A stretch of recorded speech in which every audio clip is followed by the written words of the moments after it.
In today's time, it's important to study for longer hours so as to make most of your time, but it is also difficult to excel with all these distractions. Hey friends, welcome back to the channel, and if you're new here, then hello, my name is Aakash.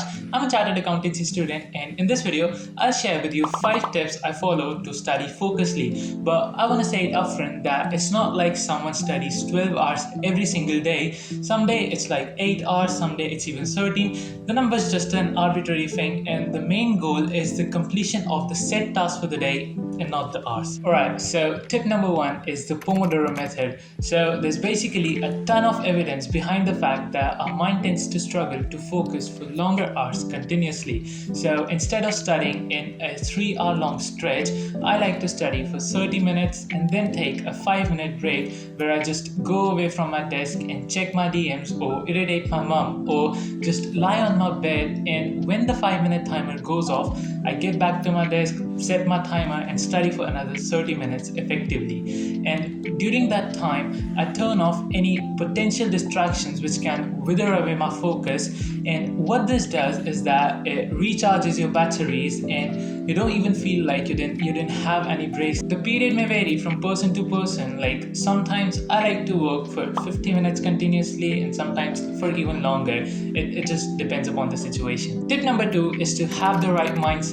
Having the right mindset of approaching things with fun is one of the best ways to study for long, because it's all about enjoying the journey, like journey before destination. So whenever I feel like the subject's getting boring, I try to make it feel more of a game. For example, while studying law, I challenge myself for how many provisions I can learn in one session, and this makes learning a little fun, which is all we need to get going. Because I've seen people talk about success needs suffering and pain and stuff, and I agree to it to some extent, but it's not necessary to suffer. Like the course says, pain is inevitable, suffering is optional. So making the journey enjoyable is one of the best approaches to success. Now, after having the right mindset, the next step is to have the right environment. So the first thing when it comes to environment is to avoiding distractions. Like while studying, I always keep my phone either in some different room or a little away from me so that I don't hear the sound of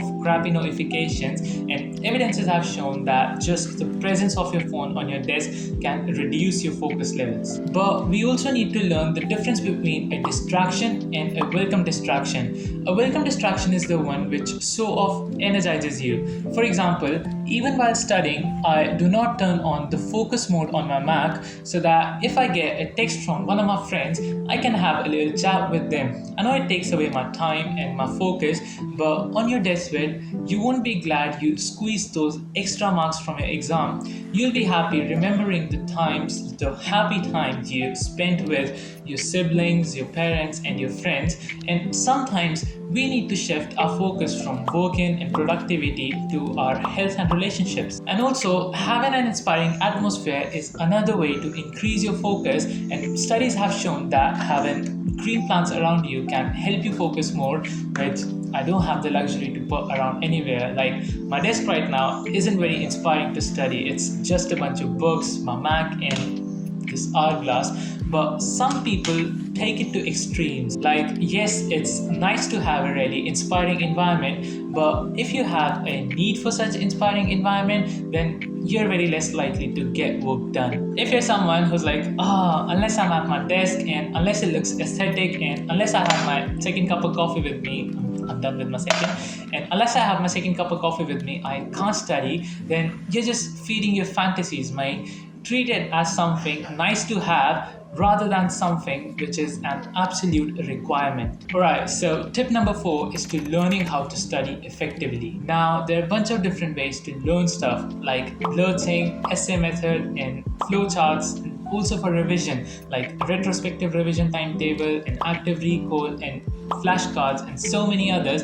And if you're still studying with the same old ways of rereading and highlighting, then you're just doing a blunder, because that way you're just wasting your time. While on the other hand, if you study effectively and efficiently, then you'll be done in lesser time and your mind will retain it for longer. And finally, tip number 5 is to make a schedule. One of the best 10 minutes you can spend before starting your work is by scheduling your day. It's so obvious, yet most of the people don't do it.